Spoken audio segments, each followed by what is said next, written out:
బాబా దైవం కాదని, బాబా ఒక ముస్లిం ఫకీరని విమర్శలు చేస్తూ ఉంటే, బాబా భక్తులందరూ కూడా ఎంతో మనోవేదనకు గురవుతున్నారు. మరి ఒక చిన్నతనం నుంచి కూడా బాబాను ఆరాధిస్తున్న ఒక బాబా భక్తురాలి అభిప్రాయం ఏమిటో మనం ఈరోజు తెలుసుకుందాం. నువ్వు ఎప్పటి నుంచి బాబాకి భక్తురాలివి? ఏ నైన్త్ వయసు నుంచి? నైన్త్ క్లాస్ నుంచి నేను బాబా భక్తురాలిని. హ్మ్. మా ఫ్రెండ్స్ అందరం కలిపి బాబా గుడి ఉంది కదా ఇక్కడ. అప్పుడు నీ వయసు ఎంతుంటది? మహా అయితే 14 సంవత్సరాలు ఉంటాయి. 14 సంవత్సరాల వయసు నుంచి బాబాని ఆరాధిస్తున్నావు. అప్పుడే ఆయన ఏంటన్నది నాకు అర్థమైంది. అర్థమైంది. అంటే నువ్వు చదువుకునేటప్పుడు ఏమన్నా ఆయన్ని హ్మ్. పాస్ అవ్వాలి నేను అలాగేమైనా కోరుకున్నావా?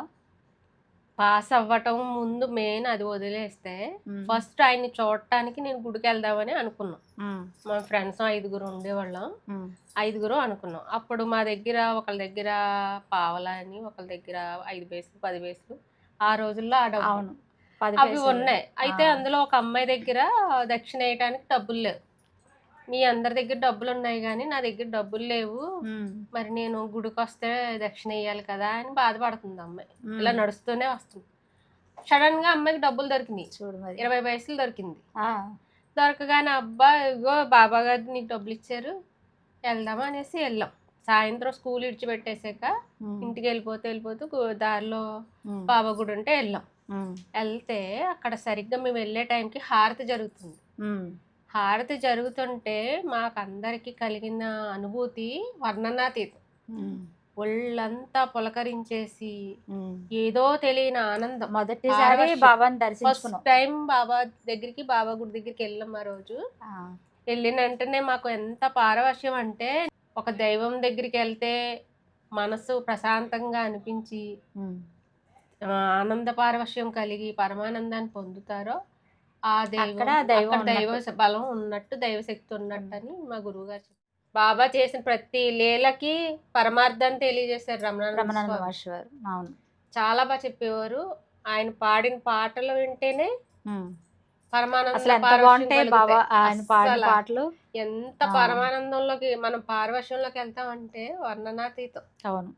ఆ పారవశ్యం పొందిన వాళ్ళకే దాని విలువ తెలుస్తది. తెలుస్తది. ఈరోజు ఎవరు పడితే ఆళ్ళొచ్చి బాబా గారు దేవుడు కాదు అని ముస్లిం అని. ముస్లిం అని అంటున్నారు గానీ, ఆ బాబా యొక్క విలువ తెలిసిన వాళ్ళు ఎవ్వరు అనరు. బాబా చరిత్ర పారాయణ చేసావు కదా నువ్వు. చేశారు. మరి బాబా చరిత్రలో ఎక్కడైనా బాబా ముస్లిం అని, బాబా ఎక్కడ గారు లేదు. మతాన్ని మార్చడం అని, ముస్లిం మతంలోకి భక్తుల్ని మార్చాలని ప్రయత్నించడం గాని, ఏ విషయంలో ఏ కూడా భక్తులతోటైనా ఖురాన్ చదివించడం గాని, అలాంటివి ఎక్కడన్నా చదవలేదు కదా మనం ఎవరం. చదవలేదు. అసలు లేదు అందులో. అందులో లేదు. బాబా గారు ఎప్పుడు కూడా ఎవ్వరికీ ఏమి చెప్పలేదు. ఇంకా మన హిందూ భక్తులకే ఎక్ విష్ణు సహస్రనామం చదవమని, హ్మ్. పారాయణం చేయమని, హ్మ్. భగవద్గీత చదవమని, శివారాధన చేయమని, హ్మ్. ఎవరి భక్తికి ఏది ఉందో, ఏ దైవము గురించి అయితే ప్రేమ ఉందో, ఆ దైవాన్ని పూజించమని ఆరాధించమని చెప్పేవారు. చెప్పేవారు తప్పించి, ముస్లింకి మీరు ముస్లిం అల్లాయే దేవుడు, అల్లానే అల్లానే ఆరాధించండి, పూజించండి ఖురానే అని అసలు చదవండి ఏనాడు ఏ కథలోనూ వినలేదు, చూడలేదు. చూడలేదు. మరి ఈళ్ళు కొత్తగా మరి ఇంత పెద్ద పుస్తకం పట్టుకొచ్చి అది బాబా చరిత్ర అని చెప్పి చదివి, అందులో ఏవో తప్పులు చూపిస్తూ వీడియోలు చేస్తున్నారు గదా! మరి బాబా చరిత్ర షిరిడీ సంస్థానం నుంచి తెచ్చుకున్నాం కదా! అవును. షిరిడీ వెళ్ళినప్పుడు. హేమత్ పంత్ గారు మనం రాసినటువంటి అయితే చదివిన చదువుతున్నాం. గ్రంథం వాళ్ళు చూపించట్లేదు. వాళ్ళు రిఫరెన్స్ సొంతంగా కింద. రాసుకున్న వాళ్ళేమన్నా మరి గ్రంథమో ప్రింట్ ఏమో మరది. ఏయించుకున్నారేమో అని నాకు అదే డౌటు. బాబా ఆ! వారి మీద కావాలని తప్పుగా బురద జల్లాలని చూస్తున్న వ్యక్తులు హ్మ్. అది చేయటం కూడా పెద్ద ఆ! అదేదో విషయం పెద్ద ఏం బుక్ హ్మ్. పట్టుకొచ్చి చూపిస్తాడు. కావాలని వాళ్ళు హ్మ్. కావాలని చేస్తున్నారు. అది కావాలని వాళ్ళంతట వాళ్ళే హ్మ్. రాసుకుని ప్రింట్ చేసుకున్న పుస్తకం అయ్యుండొచ్చు. అయ్యుండొచ్చు. అదే స్వయంగా నాదే హేమత్ అనుమానం. పంత్ గారు రాసిన పుస్తకంలో అయితే ఎక్కడా కూడా ఇంత హ్మ్. తప్పు లేదు బాబా గారి విషయంలో. హ్మ్. అసలా ఆ ఆయన పుస్తకం చరిత్రని చాలా దారుణంగా వక్రీకరిస్తున్నారు గదా! చాలా. ఆ! అవన్నీ మనం అవన్నీ మంచిగా చదువుకున్న కథలన్నిటిని వక్రీకరించి అదొక బూతులాగా చూపిస్తున్నారు వాళ్ళు. హ్మ్. ప్రతి దాన్ని కూడా. వాళ్ళ వాళ్ళ బుద్ధి పరిణితి ఎంతో హ్మ్. అందులో తెలుస్తుంది. అది వాళ్ళకి ఏ పాటి జ్ఞానం ఏ ఉందో పాటి తెలుస్తుంది. జ్ఞానం ఉంది, వీళ్ళ బుద్ధి ఎటువంటిది, వక్ర బుద్ధి, వంకర బుద్ధి, హ్మ్. ఒక మంచి ఆలోచన విధానమే లేదు వాళ్ళలో. హ్మ్. జ్ఞానం ఏమాత్రం కూడా ఇంత కూడా లేదు. జ్ఞానం లేదు. అసలు లేదు. లేదని పక్కాగా వాళ్ళ మాటల్లోనే అర్థమవుతుంది. అర్థమవుతుంది. వాళ్ళని ఫాలో చేసే వాళ్ళకి సపోర్ట్ చేసే ఫాలోవర్స్ వాళ్ళు ఉన్నారు కదా, వాళ్ళు అసలు వాళ్ళు పాపం వీళ్ళని చూసి వీళ్ళని ఫాలో అయ్యి వాళ్ళు కూడా అజ్ఞానంలో పడిపోయి పడిపోయారు. వాళ్ళు కూడా లేనిపోని కర్మ మూట కట్టుకుంటున్నారు నిజంగా ఉమ్. చెప్పాలంటే. ఉమ్. ఎందుకంటే ఎవరికైనా సరే ఆధ్యాత్మికంగా ఎదగాలి అంటే ఒక సరైన గురువు ఉండాలి. ఉండాలి. గురువుని పట్టుకున్నవాడు ధన్యుడు అవుతాడు. ఉమ్. అంతేగాని ఇలాంటి మూర్ఖులను పట్టుకున్నవాడు అధోగతి పాలవుతాడు. అదొకతే వాళ్ళకి అసలు వాళ్ళకి ఏ మాత్రం తెలిసి గురు రావట్లేదు. శిక్షణ వాళ్ళు లేదు. మాట్లాడే విధానాన్ని బట్టే వాళ్ళు ఎటువంటి వారు గ్రహించగలగాలి ఎవరైనా. అది పక్కగా వాళ్ళు తెలిసిపోతున్నారు. వాళ్ళకి ఒక తెలిసిపోతున్నారు. కుట్రతో వాళ్ళ మాట చేస్తున్నారు. విధానమే ఆ, తెలిసిపోతుంది వాళ్ళు ఎటువంటి వారు అది అన్నది. చూసిన వాళ్ళు ఎవరికైనా అర్థమైపోతుంది. ఇలా ఒక కుట్రతో ముందుకెళ్తున్నారు, కావాలని చేస్తున్నారు. వాళ్ళు కావాలని బాబా ఇప్పుడు గారిని వాళ్ళు బురద హిందూ జల్లుతున్నారు. ధర్మ పరిరక్షణ అంటున్నారు కదా. హిందూ ధర్మ పరిరక్షణ అన్న వాళ్ళు ఎవరి మీద పోరాటం చేస్తారు? పరాయి మతం వాళ్ళ మీద చేస్తారు. చెయ్యాలి. మన హిందువుల మీదే పోరాటం చేసి హిందువుల్ని విడదీసి ఇదంతా ఒక మా కుట్రగానే దేవుడు అర్థమవుతుంది మా రాముడి పక్కగా. పేరు మీ బాబాకి పెట్టుకోవద్దని విడదీస్తున్నారు అక్కడ. అసలు మా దేవుడు అంటున్నారు. వీళ్ళెవరు విడదీయటానికి వీళ్ళెవరు? మన మామి అని విడదీయటానికి అసలు వీళ్ళెవరు? ఉమ్. మా దేవుడు హిందువుల్ని. కాదు, మనకి దేవుడు కదా రాముడు అదే కృష్ణుడు. కదా. బాబా భక్తులు ఇంకోటి అందరూ ఏమంటున్నారంటే బాబాని ఆరాధించే వాళ్ళు మిగతా దేవీ దేవతలను ఆరాధించట్లేదు అంటున్నారు. అది అసలు మనం అది అసలు చాలా హాస్యాస్పదంగా ఉంది. చాలా ఎందుకంటే బాబాను షిరిడి వెళ్ళాం కదా మనం. అక్కడ ఏం జరిగింది అసలు? కాకడ హారతి అవ్వగానే ఏం చదివారు చెప్పు? విష్ణు సహస్రనామం వెంటనే మొదలు పెట్టారు కదా. ముందు హరే కృష్ణ హరే రామ మంత్రం చదివారు. ప్రతి హారతిలోనూ హరే రామ హరే కృష్ణ మంత్రం చదివారు. ఆ తర్వాత విష్ణు సహస్రనామం పెట్టారు. బాబా భక్తుల కన్నా ఎక్కువగా రామనామ మంత్రాన్ని జపించే వాళ్ళు ఎవరున్నారే పట్టిస్తారు. వాళ్ళు ఏమంటున్నారంటే మిగతా దేవి దేవతలను పూజించట్లేదంట. దేవుడు ఒకరి సొత్త. అదే కదా, వాళ్ళకొక్కరికేనా సొంత రాముడు? మనం కూడా హిందువులమే కదా, వాళ్ళలో కలుపుకోకుండా విడదీసి మాట్లాడుతున్నారు. ఇప్పుడు వీళ్ళు విమర్శించే వాళ్ళందరూ నా ఉద్దేశంలో హిందువులను రెండుగా చేల్చడానికి పక్కాగా పన్నుతున్న కుట్ర. అది ఖచ్చితంగా అందరికీ అర్థం అవుతుంది. వాళ్ళు అనుకుంటున్నారు ఎవరికి తెలియట్లేదు అనుకుంటున్నారు, కానీ అందరికీ తెలుస్తుంది విషయం. బాబా భక్తులు ఎవ్వరు కూడా హిందూ దేవీ దేవతలను వదలలేదు. ప్రతి దేవీ దేవతని బాబాలో చూసుకుంటున్నారు. నిజంగా పరమార్థం కూడా పరబ్రహ్మ తత్వం కూడా అదే కదా. అందరిలోనూ భగవంతుడిని పరబ్రహ్మని చూడగలగాలి అన్నదే కదా మన హిందూ ధర్మంలో మెయిన్ పాయింట్. అది వదిలేశారు. అది అర్థం కాకుండా సనాతన ధర్మం అంటే ఏంటి అసలు? అది దాని అర్థం కూడా తెలియదు, కానీ అందరూ మాట్లాడతారు సనాతన పరిరక్షకులు అయిపోయారు. పరిరక్షకులు ఎలా అయ్యారో నాకు అర్థం అవ్వట్లేదు. అసలు ఏ విధంగా రక్షిస్తున్నారమ్మా? ఇది అసలు చెప్పాలంటే ఏ రకంగా పరిరక్షణ చేస్తున్నారు ఏంటి? హిందువులనే దూషిస్తూ హిందువులతోటే నానా రకాలుగా మాట్లాడుతూ వాళ్ళని విమర్శించడం కాదు అసలు. చాలా దారుణంగా వాళ్ళకి నోటికి ఏమొస్తుందో తెలియట్లేదు, అంత దారుణంగా మాట్లాడుతూ పరిరక్షకులు అంట. అసలు ఏ విధంగా కనీసంలో కొంత కూడా చిన్నపాటి సంస్కారం కూడా చూపించకుండా మాట్లాడే వాళ్ళు హిందూ ధర్మ పరిరక్షణ. ఇలాంటి వాళ్ళు పరిరక్షిస్తే మన హిందూ మతం ఏమైపోతుందో అసలు. అది మళ్ళీ ఎంతో వయసు అయిన వాళ్ళు కూడా ఉన్నారు ఇందులో, పెద్దవాళ్ళు కూడా. అదే మొన్న ఏదో డిబేట్ TV9 లో డిబేట్ పెట్టారు. అందులో వచ్చారమ్మ ఇద్దరు పెద్దవాళ్ళు. వాళ్ళకి అసలు 70-80 సంవత్సరాలు ఉంటాయి. వాళ్ళకి పరబ్రహ్మం అంతటా నిండి ఉన్నాడు. ఆ పరబ్రహ్మాన్ని చేరుకోవడానికి ఒక గురువు అన్నవాడు ఉండాలన్న కనీస జ్ఞానం కూడా తెలియదు వాళ్ళకి. తెలీదు. మేము పరిరక్షకులం. పరిరక్షణ అంటే ఏంటో నాకు అర్థం కాలేదు అసలు. వాళ్ళ ఏ విధంగా పరిరక్షకులు అయ్యారో, వాళ్ళు ఏం కోరుకుంటున్నారో కూడా అర్థం కావట్లేదు.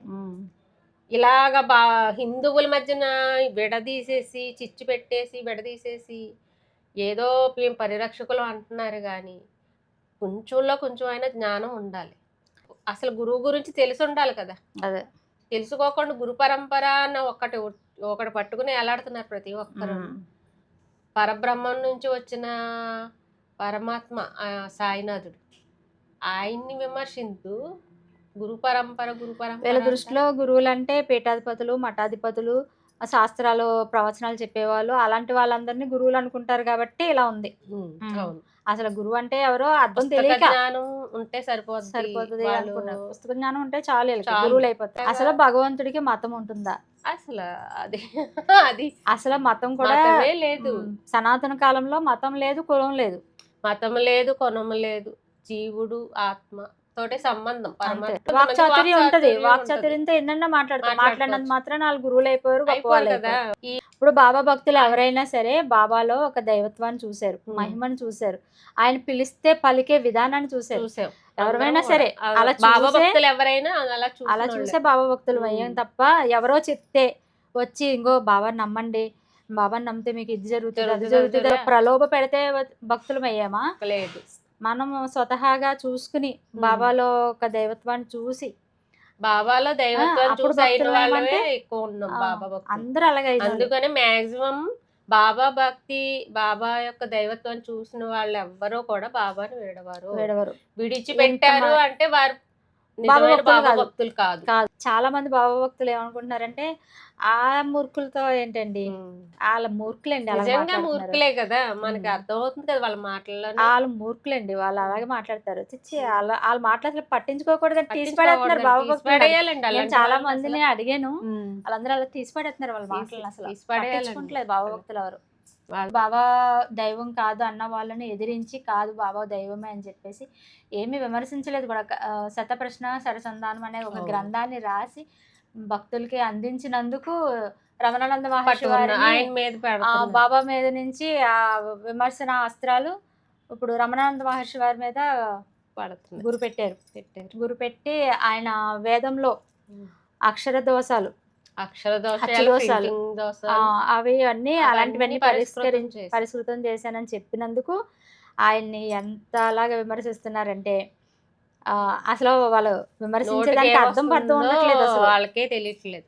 బాడీ షేమింగ్ కూడా చేస్తారు. బాడీ షేమింగ్ చేసే వాళ్ళు వాళ్ళ బాడీ ఎలా ఉందో చూసుకుంటలేదు. ఒక్కొక్కడు అడ్డంగా బలిసి ఉన్నారు, అయినా దీని గురించి బాడీ షేమింగ్ చేస్తున్నారు.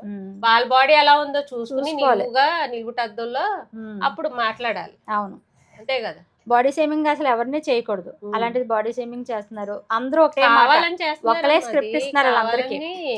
బాడీ షేమింగ్ అన్నది కావాలని పెట్టుకున్నారు, ఒకళ్ళు ఇస్తున్నారు. ప్రతి ఒక్కరు ఇదే మాట్లాడుతున్నారంటే ఇది ఒకళ్ళ నుండి వస్తుంది స్క్రిప్ట్. ఎవరో వేద పండితులు మాట్లాడేస్తున్నట్టు పంతులు బ్రాహ్మణ్స్ లాగా మాట్లాడేసి మాట్లాడేస్తున్నారు. రమణానంద మహర్షి వారిని అసలు రమణానంద మహర్షి వారిని విమర్శించే అంత స్థాయి ఉందా? అసలు బాబానే విమర్శిస్తున్నారు, సాయిబాబానే విమర్శించారు. కొన్ని కోట్ల మంది దైవంగా ఆరాధిస్తున్నారు ఆయన్ని. రమణానంద మహర్షి వారు ఆయన ఎప్పుడు మనం ఎన్ని సంవత్సరాల నుంచి చూస్తున్నారు, 20 సంవత్సరాల నుంచి. ఒక్క రోజన్నా దైవ కార్యక్రమం తప్ప వేరే కార్యక్రమాల్లో ఉంటారా? లేదు. ఎన్ని ప్రతిష్టలు చేశారు, ఎంత వైభవంగా సనాతన ధర్మాన్ని, హిందూ ధర్మాన్ని ఎంత వైభవంగా ఆయన పాటిస్తూ మన చేత పాటింపజేస్తున్నారు. మనం ఈ రోజు ఇంకా హిందూ ధర్మాన్ని పట్టుకుని ఇంకా ఇలా ఉన్నామంటే అలాంటి ఉన్నామంటే ఒక సిద్ధ గురువుని పట్టుకున్నాం కాబట్టి అలాంటి గురువుని అంత అలా విమర్శిస్తున్నారు. ఇప్పుడు మన హిందూ నిజంగా వీళ్ళు హిందూ ధర్మ పరిరక్షకులే అనుకో, మన హిందూ ధర్మంలో ఇంత మంచి గురువు ఉన్నారు, ఇంత సనాతన ధర్మాన్ని ఇంత చక్కగా ఇప్పుడు ఎంతమంది ఇప్పుడు మనకి దశ మహావిద్య దేవతల గురించి కానీ, అష్టమాతృకుల గురించి కానీ, దశభైరవులు అవన్నీ తెలుసా మనకి? అసలు స్వామి చెప్తేనే కదా తెలిసింది. ఆ ప్రతిష్టలన్నీ చేసి అక్కడ అంత ఒక పీఠాన్ని ఏర్పడి బాబా వైభవాన్నైనా, శివుడు వైభవాన్నైనా, చెప్పాలంటే వైభవాన్న మనం ఈ రోజు ఎంతగా తెలుసుకున్నామంటే దానికి ఆయన వల్లే. మన రమణానంద మహర్షి వారిని విమర్శించడానికి ఎవరికి అర్హత లేదు నేను చెప్పాలంటే. అసలు సరిపోరు వారిని విమర్శించడానికి ఎవ్వరూ కూడా సరిపోరు. ఆయనకి లాగా ఒక గంట రోజు 8 గంటల నుంచి 9 వరకు ధ్యానం చేస్తారు, కదలకుండా కూర్చుని.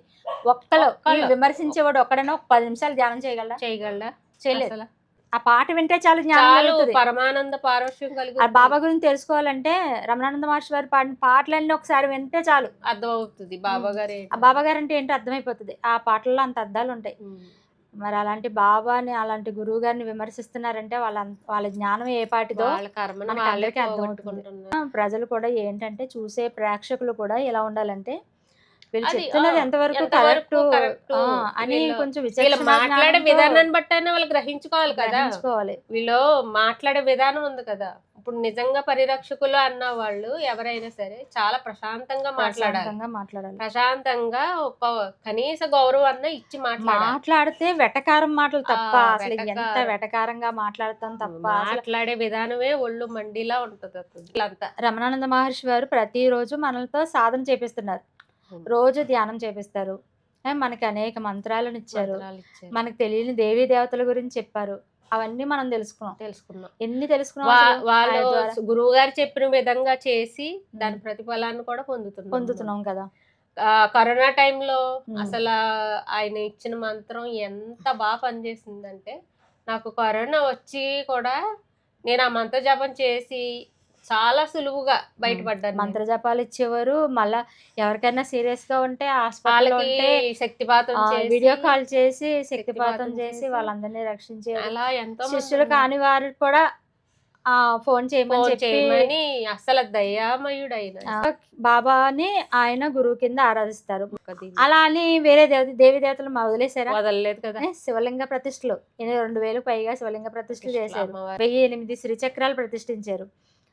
నమ్మక చమక మంత్రాల గురించి అసలు ఎవరు చెప్పారు? నీకు ఇసుక రేణువులో కూడా శివుడు ఉన్నాడు అని చెప్పే మంత్రాలు అవి. కానీ నమ్మక చమక మంత్రాల్లో ఉన్న రుద్రనామాల పేరు శివలింగ ప్రతిష్టలు చేయటం ఎవరు చేశారు? అసలు ఎవరన్నా చేశారా ఇప్పటి వరకు? వేదంలో ఉన్న అచ్చు దోషాలు, ముద్రణ దోషాలు పరిష్కృతం చేశానని చెప్తే వేద మంత్రాలని దర్శించిన ఋషులను అవమానిస్తున్నారు, భాష్యం రాసిన వాళ్ళని అవమానిస్తున్నారు అంటున్నారు కదా. మరి అలా అవమానించేవారు అయితే ఆ ఋషిలింగాలు, ఆ ఋషుల మీద లింగాలు, పేర్ల మీద శివలింగాలు ఉన్నాయి కదా. ఎంత గౌరవం ఉండబట్టి కదా ఆ ఋషుల పట్ల ఎంత గౌరవాన్ని చూపించి వాళ్ళ నామాల పేరు మీద శివలింగ ప్రతిష్టలు అక్కడ ఉన్నాయి, నిదర్శనం కనబడతాయి. సో పీఠానికి వెళ్ళి చూస్తే కనబడతాయి. చాలా మంది పీఠాన్ని దర్శించుకున్న వాళ్ళకి అర్థం అవుదా వీళ్ళు చెప్పే అన్ని అబద్ధాలని? చూసిన వాళ్ళు అందరూ ఏమనుకుంటారు, అయ్యో అక్కడ అంత ఇలా ఉంటే వీళ్ళేంటి ఇలా చెప్తున్నారు అనుకుంటారు కదా. ఒక బాబా భక్తురాలి అభిప్రాయం ఏంటో మీరు విన్నారు కదా. మరొక బాబా భక్తురాలి అభిప్రాయం ఏమిటో మరొక వీడియోలో తెలుసుకుందాం.